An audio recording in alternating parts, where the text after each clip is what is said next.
Big Boss is not a stage where I can say Vivadita. Only thing I only request them is have a clarity. That's all. ಯಾಕೆ ಇವ್ರನ್ನ ಕಳಿಸ್ತಾ ಇದ್ದೀರಿ, ಏನಕ್ಕೆ ಕಳಿಸ್ತಾ ಇದ್ದೀರಿ, ಆ ಕ್ಲಾರಿಟಿ ಬೇಕು. ಅದಿಲ್ಲ ಅಂದರೆ ಏನಾಗುತ್ತೆ, ಅನಾವಶ್ಯಕ ಒಂದು ಶೋ ನಡೆಸೋದಕ್ಕೆಗೋಸ್ಕರ ಕೆಲವ್ರನ್ನ ಹಾಕೋದಾಗತ್ತೆ. ಅದು ಬಂದಾಗ ತಪ್ಪಾಗುತ್ತೆ ಅಷ್ಟೇ, ಬೇರೆ ಏನಿಲ್ಲ. ಬಿಕಾಸ್ ಏನಾಗುತ್ತೆ, ಸಮ್ಟೈಮ್ಸ್ ಬಿಗ್ ಬಾಸ್ ನಾನು ಏನು ಹೋಸ್ಟ್ ಮಾಡೋಕ್ಕೆ ಹೋಗ್ತಾ ಇದ್ದೀನಿ, ಅದು ನನಗೆ ವೈಯಕ್ತಿಕವಾಗಿ ಸ್ಟ್ರೆಸ್ ಆಗಬಾರ್ದು. ಬರೀ ಕೆಲವ್ರನ್ನ ಕಂಟ್ರೋಲ್ ಮಾಡೋದೇ ವೀಕೆಂಡ್ ಆಗಿಬಿಟ್ರೆ ನನಗೆ, what about the other contestants? ಏನಾಗುತ್ತೆ ಇಲ್ಲಿ, ಇವಾಗ ಬಿಗ್ ಬಾಸಲ್ಲಿ ಎರಡೇ ರೀತಿ ಕಂಟೆಸ್ಟೆಂಟ್ಸ್ ಒಳಗಡೆ ಹೋಗೋದು, ಬುದ್ಧಿವಂತರು, ಅತಿ ಬುದ್ಧಿವಂತರು.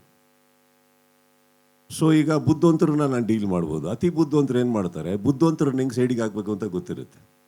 ಸೊ ಅದೇ ನಡೀತಾ ಇದ್ದಾರೆ ಪ್ರತಿ ವಾರ. I think it's becomes a little tedious for me. Correct.